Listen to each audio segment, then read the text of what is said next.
एक बार की बात है, किसी नगर में हरिदत्त नाम का ब्राह्मण रहता था। उसके पास खेत थे, लेकिन उनमें ज़्यादा पैदावार नहीं होती थी। एक दिन हरिदत्त अपने खेत में एक पेड़ के नीचे सोया हुआ था। जैसे ही हरिदत्त की आँख खुली, सामने देखा कि एक सांप अपना फन फैलाए बैठा हुआ है। ब्राह्मण को एहसास हुआ कि यह कोई साधारण सांप नहीं है, बल्कि कोई देवता है। ब्राह्मण ने निर्णय लिया कि यह आज से इस देवता की पूजा करेगा। हरिदत्त उठा और कहीं से जाकर दूध ले आया। उसने मिट्टी के बर्तन में सांप को दूध पिलाया। दूध पिलाते समय हरिदत्त ने सांप से क्षमा मांगते हुए कहा कि हे देव, मैं आज तक आपको साधारण सांप समझता रहा, मुझे माफ़ कर दीजिए। अपनी कृपा दृष्टि से मुझे बहुत सारा धन धान्य प्रदान करें प्रभु। ऐसा कहकर हरिदत्त अपने घर वापस आ गया।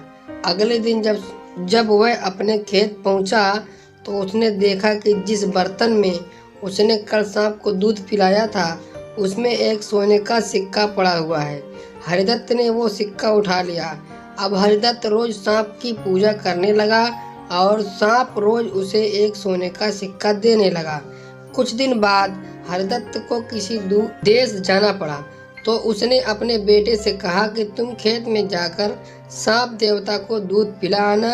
अपने पिता की आज्ञा से हरिदत्त का बेटा खेत में गया और सांप के बर्तन में दूध रख आया। अगली सुबह जब वह सांप को दूध पिलाने गया, तो उसने देखा कि वहाँ सोने का सिक्का रखा हुआ है। हरिदत्त के बेटे ने वो सोने का सिक्का उठा लिया और ही मन सोचने लगा कि जरूर इस सांप के बिल में सोने का भंडार है। उसने सांप के बिल को खोदने का फैसला किया, लेकिन उसे सांप का बहुत डर था।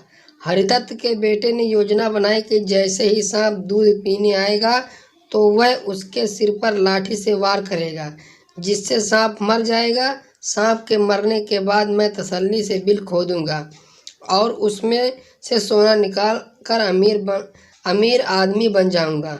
लड़के ने अगले दिन ऐसा ही किया, लेकिन जैसे उसने सांप के सिर पर लाठी मारी, तो वो मरा नहीं, बल्कि गुस्से से भर उठा। सांप ने क्रोध में लड़के के पैर में अपने विष भरे दांत से काटा और लड़के की उसी समय मौत हो गई। हरिदत्त जब वापस लौटा, तो वह उसे यह जानकर बहुत दुख हुआ।